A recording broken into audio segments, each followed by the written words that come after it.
অনেক কিছু ঘটে গেছে এতদিনে, এটাকে অস্বীকার করার কোনো জায়গা নেই। আমরা 1 মাসে পদার্পণ করেছি দেশের যে অবস্থা এই মুহূর্তে, এবং সব কিছুরই একটা রিফরমেশন চলছে। এবং আমরা এক্সপেক্ট করেছিলাম, আমরা যেহেতু শিল্পী, আমাদের রিফরমেশন সবার আগেই হবে, কারণ আমরা অন্যদের থেকে নিজেদেরকে মনে করি যে মেধার জায়গা থেকে আমরা আলাদা, মননের জায়গা থেকে আমরা আলাদা। কিন্তু এইখানে আমাদের প্রচুর বেগ পেতে হচ্ছে সবাইকে একসাথে ইউনাইটেড করতে, এইটাই আমার কাছে সবচেয়ে কষ্টের বিষয়।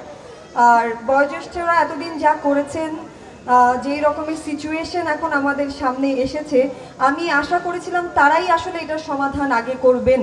তাদের প্রশ্নের উত্তর দেওয়াটা মানে আমরা কেন প্রশ্ন করব? আমার এক্সপেকটেশন এই জায়গায় যে ঠিক আছে আমার সহকর্মী একটা ভুল করেছে, আমার সহকর্মী ও আমি সেটাতে সবার আগে হচ্ছে গিয়ে সমাধান নিয়ে আসব। কিন্তু আমাদের আজকে এই পর্যন্ত আসতে হয়েছে প্রশ্ন উত্তরের পালা, এটা খুবই দুঃখজনক। এটা আমি এক্সপেক্ট করি না। আমি একজন অ্যাক্টর সিকিউরিটির মেম্বার, এবং আমি যখন দেখলাম যে আমার যে মেম্বাররা, আমার যে কলিগরা আসলে অ্যাক্টর সিকিউরিটির মেম্বাররা না, তারা হচ্ছে নানান রকমের সংকটে পড়েছেন। কিছু আমাদের বয়োজ্যেষ্ঠ আর্টিস্টরা নানান রকমের কর্মকাণ্ডে লিপ্ত হবার কারণে জনগণের সামনে আমাদেরকে যেভাবে উন্মুক্ত করা হয়েছে, সেটার কটু কথা আমাদেরকেও হজম করতে হয়েছে। এটা আমরা কেন হজম করব? আমি তো কোনো দলভিত্তিক কর্মকাণ্ডের মধ্যে ছিলাম না। আমি তো ন্যায়কে ন্যায় এবং অন্যায়কে অন্যায় বলার সাহস রাখি। তাহলে আমি কারো অন্যায়ের বোঝা কেন বহন করব? সো এই প্রশ্নগুলো যখন আমার কাছে এসেছে, আমার মনে হয়েছিল যে আমি আমার সিনিয়রদের সাথে কথা বলতে চাই, এবং একটা ইনডোর কথা বলার জায়গা থেকে আসলে একসাথে বসতে চাওয়া। কারণ আমরা চাইনি যে দলীয়করণের মতো সবার সামনে উন্মুক্ত হয়ে একজন আরেকজনের দিকে কাদা ছোড়াছুড়ি করি।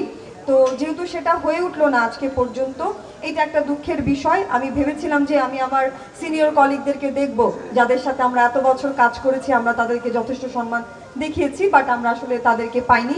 বরং ইয়াংরা আমাদের সাথে আছে, আমরা এইটাতে খুবই হ্যাপি। ওনাদের পক্ষ, এই পক্ষ, ওই পক্ষ যেভাবে আলাদা করে দেয়া হচ্ছে, তো আমি সেই জায়গাটুকুই আসলে এমফাসাইজ করতে চাই যে এই পক্ষ ওই পক্ষ নেই, সব এক পক্ষ। এবং আপনারা যারা আমাদের দিকে আঙুল তুলছেন যে আপনারা ওই পক্ষ এই কথা বলছেন, আমি আপনার হয়েই কথা বলছি। আমি আপনার মানে বিপরীত পক্ষে নেই, আমি আপনার মানে ডেভেলপমেন্টের জন্যই কিন্তু কথা বলছি।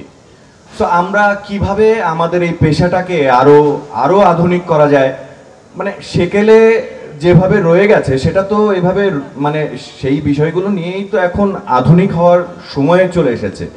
সো আরো কিভাবে ভালোর দিকে যাওয়া যায়, আন্তর্জাতিক মানের হওয়া যায়, এইসব দিকগুলো নিয়ে আমরা কথা বলতে পারি না?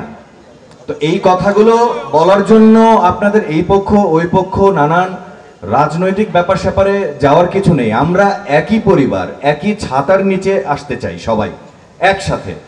সো আমাদের বেটারমেন্টের জন্য আমরা কথা বলতে চাই, এখনো সময় আছে। আপনারা আসুন, আমাদের কথা শুনুন, আমাদেরকে সাহায্য করুন।